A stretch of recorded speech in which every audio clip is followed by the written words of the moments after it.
오늘 본문 말씀으로 침례 요한 예수님의 길을 예비한 자라는 제목으로 말씀 나누길 원합니다. 제가 하나님의 은혜와 또 성도님들의 기도와 후원으로 인도네시아 코칭 컨퍼런스에 잘 다녀왔습니다. 여러 목사님들과 선교사님들을 뵐 수 있어서 너무 좋은 시간이었는데요. 너무 대단한 분들이 많았습니다. 그 중에서도 여러 가지 실패 사례, 아픔 사례 이런 것들도 많이 나눠주셨는데, 한 분은 20년간, 30년간 나를 따르라 해서 선교 지역에서 열심히 사역하고 난 다음에 뒤를 돌아보니까 아무도 없더라는 겁니다. 나만 열심히 해서 이게 뭔가라고 하면서 점검하게 되었다, 그런 분도 있었고, 중국 선교가 그 2018년도, 19년도 이때 막히기 시작하면서 숨어 다니다가 결국에는 쫓겨난 그런 사례들도 듣게 되었습니다.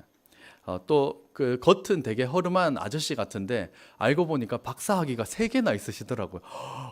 박사 3개 막 이러면서, 또 그분은 이제 지역 사회를 위해서 공터를 구매하고 주차장을 설치해서 지역 주민을 위한 주차장을 개방하는 그런 일들도 하셨고, 또 그 교회에서는 저희 교회에서 코칭을 하고 있는 것처럼 저희는 지금 이제 청년과 주일학교를 대상으로 코칭을 하고 있는데, 그 교회에서는 70대, 80대 어르신들이 코칭에 동참하는 것들을 보고 우리 교회도 할 수 있다, 우리 윤순자 집사님, 양두리 집사님도 우리 코칭해야 된다, 막 이런 마음을 제가 먹고 왔습니다. 그리고 또 24살의 젊은 나이에 선교사로 가셔서 평생을 헌신하신 분도 계셨습니다. 24살 그 꽃다운 나이에 그 외국으로 가서 복음을 전하셨습니다. 또 저는 이제 저의 룸메이트, 같은 방을 썼는데 그 동일교회 정원철 목사님께는 제가 궁금한 것도 많고 듣고 싶은 것도 많아서 잠자기 전까지 제가 줄기차게 귀찮게 막 물어봤습니다. 그리고 좋은 영감과 통찰을 받는 귀한 시간이 되었고, 또 저희 교회에서도 코칭을 진행하지만 1대1 코칭을 할 때 저희가 비용을 받지 않는데, 그 이사진에서도 석정문 교수님께 우리도 1인당 100만 원씩 받으면서 코칭합시다 라는 의견을 막 내는데, 석정문 교수님께서는 아니다, 필요로 하는 그곳에, 건강한 교회를 세우고자 하는 그곳에 계속해서 그냥 지금 이대로 진행한다 라고 하시면서 그 돈에 연연하지 않고, 그리고 그 코칭 사역에 미천을 마련하기 위해서 원래 미국에서 수십 년간 계셨기 때문에 미국에 살던 집을 판 그 미천을 가지고 지금 코칭 사역을 하고 계신 그런 감동적이고 훈훈한 내용들도 듣게 되었습니다. 그래서 저도 많은 도전과 감명을 받고 왔는데, 또 저를 통해서 또 우리 교회에 여러 가지 변화가 일어날 것을 믿고 함께 기도해 주시기를 부탁드리겠습니다. 큰 소리로 아멘 기도해 주시기를 바랍니다. 오늘은 예수님께서 십자가 지시기 전 예루살렘에 입성하시는 종려 주일입니다. 목요일에 제자들과 최후의 만찬을 가지시고, 그날 밤에 체포를 당하시고 고난당하시고 재판당하셔서 오전 9시경에 예수님께서 십자가에 못 박히시고, 그 고통을 겪다가 금요일 오후 3시에 돌아가시는 게 된 날입니다. 그래서 이번 한 주 저희가 즐길 것 너무나도 많은 것들이 있지만, 예수님의 죽으심과 부활하심, 그 고난에 동참하는 마음으로 경건하게 말씀으로, 기도로, 절제로, 예배로 나아가는 저와 여러분 되시기를 주의 이름으로 축복합니다. 오늘 본문 말씀 1장 19절 말씀을 보면 유대인들이 예루살렘에서 제사장들과 레위인들을 요한에게 보내어 네가 누구냐 물을 때 요한의 증언이 이러하니라. 이 침례 요한을 향하여서 제사장들과 레위인이 와서 침례 요한에게 질문을 하는 겁니다. 지난주에 이어서 저희가 예수님의 정체성에 대해서 살펴보았던 것처럼 여전히 이들도 마찬가지로 침례 요한을 향하여서 네가 누구냐, 네 정체가 뭐냐 이렇게 묻고 있습니다. 계속해서 질문을 하니까 본문에서도 보면 네가 엘리야냐? 나 아니다. 네가 그 선지자냐? 아니다 라고 하는 질문과 대답이 이어지게 됩니다. 그러면서 왜 너는 엘리야도 아니고 선지자도 아니면서 왜 사람들에게 침례를 베푸느냐라는 것이었습니다. 그때 침례 요한이 자신의 정체성에 대하여서, 자신의 사명에 대하여서 이렇게 말씀합니다. 같이 읽겠습니다. 시작. 이르되 나는 선지자 이사야의 말과 같이 주의 길을 곧게 하라고 광야에서 외치는 자의 소리로라 하니라. 아멘. 이사야서에 나온 그 예언의 말씀처럼 나는 예수님의 길을 곧게 하라고 광야에서 외치는 자의 소리다. 그런 소리에 불과하다라고 자신의 정체성과 사명을 드러내고 있습니다. 소리라고 하였을 때 소리의 특징이 몇 가지가 있습니다. 첫 번째는 비가시적입니다. 혹시 제 목소리가 눈으로 보이는 분 계신가요? 아닙니다. 다 귀로 듣습니다. 이 소리라고 하는 것은 눈에 보이지 않는 특성이 있습니다. 지금 분명히 듣고 계신데 눈에 보이는 것은 아닙니다. 또한 두 번째, 일시적입니다.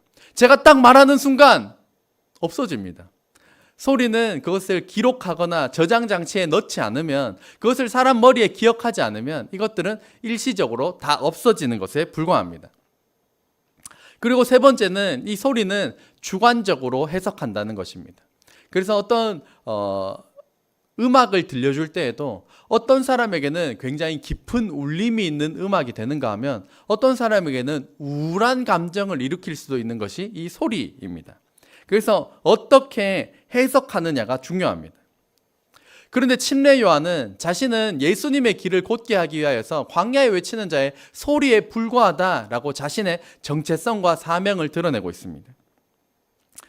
고로 침례 요한은 영원한 존재가 아니라 곧 사라질 존재입니다.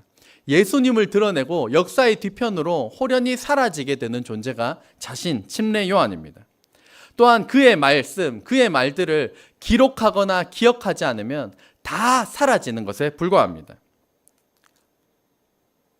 성경적으로 해석하면 이 침례 요한은 엘리야와 같은 존재였지만 이 레위인과 제사장들의 눈에는 자신들의 기득권을 위협하는, 자신의 밥그릇을 챙기기에 급급한 이들에게는 침례 요한은 위험한 인물로 해석될 따름이었습니다.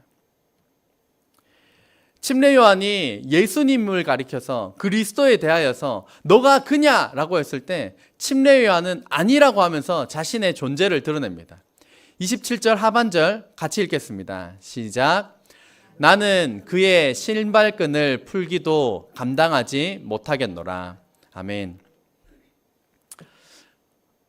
이 장면이 혹시 상상이 되시나요? 나는 예수님의 신발끈을 풀기도 감당하지 못하겠노라. 그래서 저는 그렇게 생각했습니다. 누구를 가장 만나면 가장 영광스러울까? 저는 정치인보다는 축구선수 손흥민이 떠올랐습니다. 그래서 축구선수 손흥민이 만약에 저에게 이렇게 부탁을 하는 겁니다. 제 신발끈 좀 풀어주시겠어요? 이렇게 딱 말을 하면 막 이게 어디 감히 나한테 신발끈을, 이런 느낌보다는 제가 해도 될까요? 제가 막 이럴 것 같은 거예요. 그래서 만약에 그날 막 묶고 풀고 내가 막 이런 걸 하고 신발끈 묶어줬는데 그날 신동민이 나가서 골을 넣었다. 그러면 이거는 한 5년짜리 10년짜리 울고 먹을 수 있는 이야기다. 내가 묶어줬는데 그날 골을 넣었다니까? 이거 5년짜리 10년짜리입니다. 그만큼 침례 요한은 예수님을 그만큼 높여드리고, 감히 내가 어떻게 예수님의 신발끈을 풀겠느냐, 나는 그런 존재가 못 된다, 예수님의 높으심, 위대하심으로 올려드렸고 자신은 피조물로서의 낮은 위치를 드러내고 증명한 것입니다. 예수님은 성자 하나님이십니다. 믿으시면 아멘 합시다. 예수님은 유일한 구세주이십니다. 다른 길은 없습니다. 오직 유일한 구세주이십니다. 그러한 방식으로 자신을 낮추고 예수님을 높여드린 침례 요한이 예수님을 보고 예수님에 대하여 이렇게 말합니다. 같이 읽겠습니다. 시작. 이튿날 요한이 예수께서 자기에게 나아오심을 보고 이르되 보라, 세상 죄를 지고 가는 하나님의 어린 양이로다. 아멘. 제가 빨간색 글자로 보고, 보라, 여기에 포인트를 두었습니다. 그것은 바로 침례 요한이 우리에게 던지는 메시지는 예수님을 봐라, 예수님을 주목해라, 그것을 우리에게 오늘 말씀하고 있기 때문입니다. 침례 요한은 예수님을 보았고 그 예수님을 보라고, 예수님을 주목하라고 말씀하였습니다. 예수님은 살아계신 하나님의 아들이시고 오직 예수님만이 우리를 모든 죄에서 용서하시고 구원하셔서 하나님 나라 천국으로 이끄시는 유일한 분이십니다. 또한 성경에 예언된 대로 승천하신 예수님께서는 마지막 날 이 땅 가운데 다시 오실 것이며 예수님께서 다시 오시는 그날은 온 우주적인 종말, 개인도 사회도 땅도 모든 것들이 마지막 종말을 맞이하게 될 것입니다. 성경은 그렇게 예언하고 있고 그것을 믿고 기다리는 것이 바로 저와 여러분 그리스도인입니다. 예수님께 주목하라고 침례 요한은 선포하고 있는데 예수님께 주목하지 않으면 어떠한 일이 있을까요?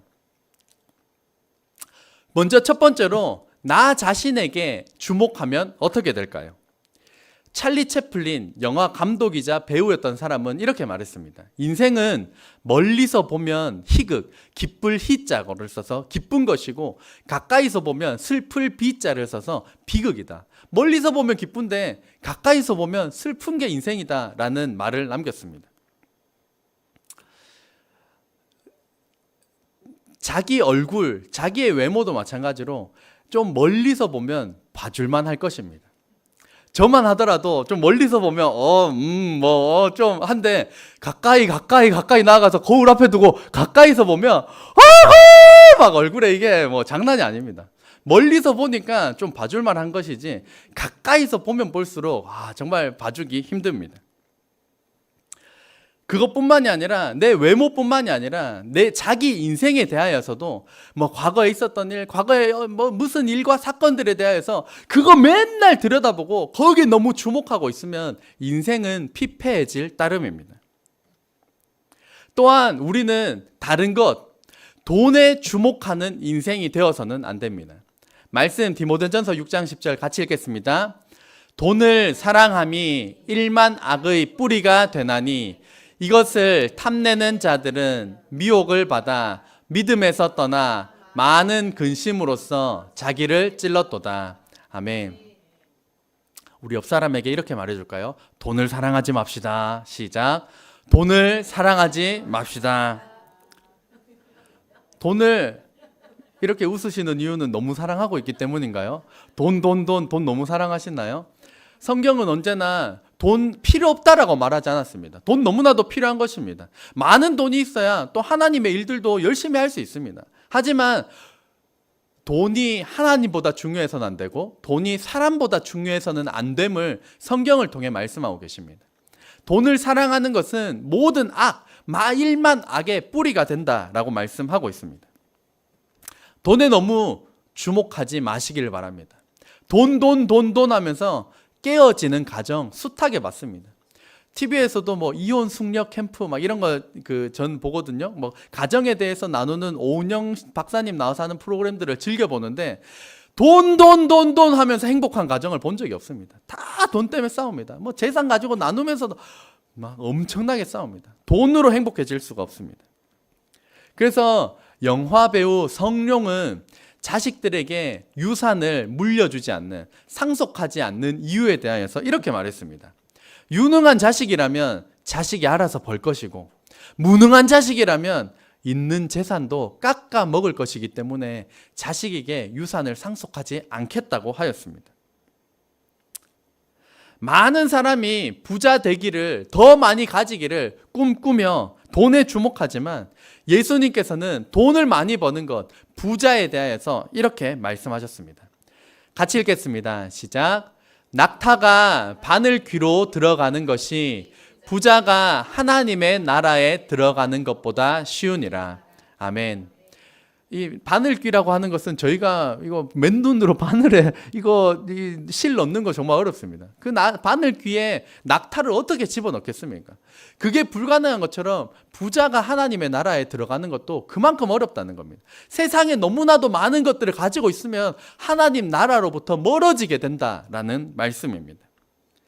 돈에 과도하게 주목하며 살지 않으시기를, 오히려 예수님께 주목하시기를 주의 이름으로 축복합니다. 또한 우리가 예수님이 아니라 다른 것, 타인에게 주목하는 삶, 맨날 다른 사람 비교하고 맨날 다른 사람에게 주목하며 살아가는 삶은 어떨까요? 말씀 사무엘상 18장 8절 9절 말씀 같이 읽겠습니다. 사울이 그 말에 불쾌하여 심히 노하여 이르되 다윗에게는 만만을 돌리고 내게는 천천만 돌리니 그가 더 얻을 것이 나라 말고 무엇이냐. 그날 후로 사울이 다윗을 주목하였더라. 아멘. 전쟁을 마치고 돌아오니까 다윗이 골리앗도 죽이고 하니까 다윗은 만만이다, 사울 왕 너는 천천이다, 이렇게 높였던 겁니다. 그러니까 사울이 거기서 배알이 꼬였습니다. 아니 감히 저 자식이 이제 나라 말고 얻을 것이 무엇이냐라고 하면서 사울이 그 후로부터 다윗을 주목하며 봤던 것입니다. 나라를 어떻게 잘 다스릴지, 하나님의 말씀에 어떻게 순종할지 여기에 집중해야 되는데 다윗 저놈, 다윗 저놈, 다윗만 주목하며 살다가 결국에는 나라가 이 어려움에 처하고 전쟁 가운데 자신의 아들과 한날 한시에 죽는 그러한 패가 망신을 한 것이 사울 왕입니다. 타인, 사람에게 주목해서는 안 됩니다. 저도 마찬가지로 저 자신에게 주목할 때 마음이 덜어 가라앉는 경우가 있습니다. 저희 주일학교가 지금 난항을 겪고 있습니다. 아이들이 들쑥날쑥합니다. 많이 나오면 할렐루야 저도 막 기분이 좋다가도 어떤 날은 우리 애들만 앉아 있습니다. 그러면 이걸 어떡하나 이렇게 막 풀이 죽고 막 마음이 많이 죽습니다. 그런 걱정을 안고 이번에 코칭 컨퍼런스에 참여했습니다. 그랬더니 막 기는 놈 위에 뛰는 놈, 뛰는 놈 위에 나는 놈, 막 이런 대단한 사역자들이 많았습니다. 어떤 한 목사님은 그 사모님에게 여기가 하숙집이야, 집 나가! 이런 소리를 들었다는 겁니다. 왜냐 들어봤더니만 아침 일찍부터 새벽 기도부터 해서 교회 사역을 마치고 맨날 집에 11시, 12시에 들어오고 가족끼리 밥 먹는 거 한 달에 한 번, 두 번 있을까 말까 하고 맨날 저녁 11시, 12시 애들 다 잘 때 돼서 들어오니까 여기가 하숙집이냐고, 나가라고! 막 이런 그렇게 사역을 열심히 하는 목사님의 이야기들을 듣게 되었습니다. 또 위임에 대한 이야기도 많이 들었습니다. 지금은 제가 오전 예배를 인도하고 또 식사하고 난 다음에는 주일학교 예배를 인도하고 주일학교가 끝나고 나면 청년부를 인도하고 있습니다. 그 뒤에는 뭐 간식이라든지 오후 프로그램을 어떻게든 준비하려고 하는데 이러한 일들이 제가 혼자 주도적으로 감당하게 되면 전문성이 점점 떨어질 수밖에 없다는 겁니다. 전문성을 키우기 위해서는 평신도들이 그러한 사역자가 되어서 처음에는 나 못해요, 나 어려운데요, 힘들어요 하지만 결국에는 그것을 나누어서 한 사람 한 사람 분담하게 될 때 교회가 더욱더 건강해지고 더욱더 전문성을 띌 수 있다라는 것들을 많이 나누었습니다. 저 자신에게 집중을 하고 저 자신에게 주목하게 되면 저도 마음이 많이 가라앉는 연약한 인간에 불과합니다. 그때 해야 할 일이 이 침례 요한과 같이 나 자신을 보는 것이 아니라 예수님을 보고 예수님께 주목해라, 예수님을 바라보며 예수님께 집중하며 나아가는 것이 우리의 해결책이 되어야만 하는 것입니다. 사랑하는 성도 여러분은 누구를 주목하며 살고 있습니까? 사람이 아니라면 무엇에 주목하며 살고 계십니까? 예수님께서는 하나님의 아들이라는 정체성을 드러냄과 동시에 내 아버지 집에 있어야 하는 존재임을 말씀하셨습니다. 이것은 교회에 있어야 하는 것이고 교회를 섬겨야 한다라는 말씀인 것입니다. 교회는 간단하게 유형 교회와 무형 교회로 나누어 볼 수 있습니다. 유형 교회는 형태가 있는 교회, 그러니까 건물로서의 교회를 의미하는 것이 유형 교회입니다. 건물로서의 교회도 상당히 중요합니다. 예수님 시대에도 말씀을 듣고 나누기 위하여서 회당이라고 하는 공식적인 장소에 모였습니다. 그래서 우리도 교회 건물을 잘 관리하는 것도 중요한 영역 중에 하나입니다. 히스기야 왕의 사례가 나옵니다. 말씀 29장 3절 그리고 5절 하반절 같이 읽겠습니다. 시작. 첫째 해 첫째 달에 여호와의 전 문들을 열고 수리하고 너희 조상들의 하나님 여호와의 전을 성결하게 하여 그 더러운 것을 성소에서 없애라. 아멘. 히스기야가 왕이 되고 첫째 해 첫째 달입니다. 그러니까 왕이 되자마자 그 첫째 달에 무엇을 했냐? 여호와의 전 문들을 열고 수리했다는 것입니다. 성전 안팎으로 지금 문제가 있다, 고장난 것이 있다, 고쳐야 될 것이 있다, 그것들을 수리하였던 것이고, 여호와의 전을 성결하게 해서 그 안에 더러운 것들, 그 당시에는 우상 숭배와 관련된 것들이지만 그러한 것들을 성소에서 없애라, 청결하게 해라, 정화 활동을 벌여라 라고 선포하고 그렇게 했던 것입니다. 오늘 우리 교회에서 이제 오후에 예배를 마치고 나면 한 살이 쓰레기, 휴지 줍기 봉사가 있습니다. 저희 성도님들 다 같이 막 구역별로 나누어서 한 살이 마을을 저희가 기도하면서 또 주민들에게 인사하고 전도 물품을 나누면서 그렇게 오늘 보낼 계획입니다. 그렇게 하고 난 다음에 길지 않은 시간이지만 20분 정도는 저희 교회로 돌아와서 교회 밖을 청소할 계획입니다. 왜냐하면 히스기야가 성전 안팎을 수리하고 또 더러운 것을 성소에서 없앴던 것처럼 저희 예전에 많이 나누었던 것이지만 저희 교회가 건축될 때 2002년, 2003년 그 당시만 하더라도 이 마을에서 숭배하고 있는 나무가 저희 운동장 도로를 건넌 바로 거기에 있었습니다. 그래 저희 나가서 보이는 가장 큰 나무가 이 동네에서 사람들이 지나가면서 빨간 줄 파란 줄 메워놓고 비나이다 하며 섬겼던 나무입니다.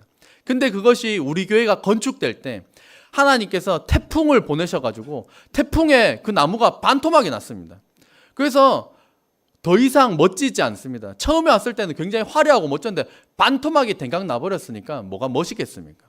그렇게 하나님께서는 우리 교회가 들어왔을 때 성전 안팎으로 더러운 것을 없애주셨던 것처럼 우리도 마찬가지로 우리 교회를 들어올 때 교회 입구에서부터 운동장에서부터 더러운 것으로 막 채워놓는 것이 아니라 깨끗하게 정화활동, 청결활동 이것들을 통해서 우리 유형교회를 관리하는 또 오늘 하루가 되기를 소망합니다.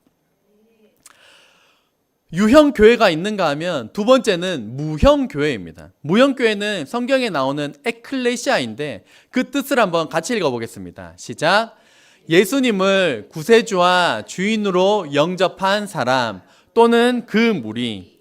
그래서 성경에서 교회다 에클레시아라고 할 때는 건물을 지칭하지 않고 오로지 예수님을 믿는 사람과 그 모임, 그 무리를 가리켜서 교회다 에클레시아다라고 말하였습니다.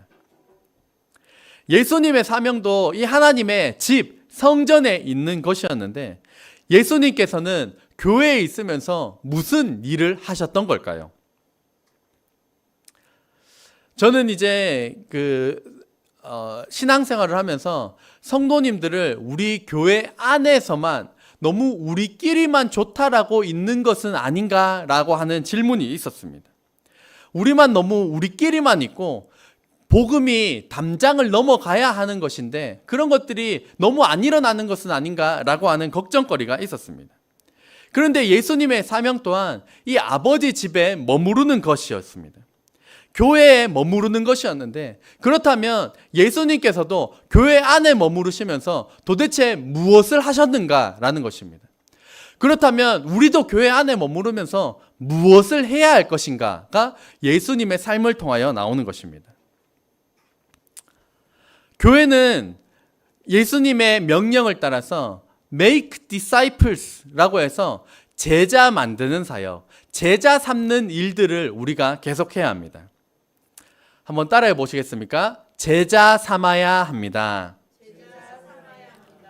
저희에게는 예수님께서 모든 족속으로 목회자만, 사역자만 제자 삼는 것이 아니라 우리 성도님들이 예수님의 제자가 되어서 또한 해야 하는 일들이 또 다른 제자 삼는 일들을 하라고 예수님께서 명령하셨습니다.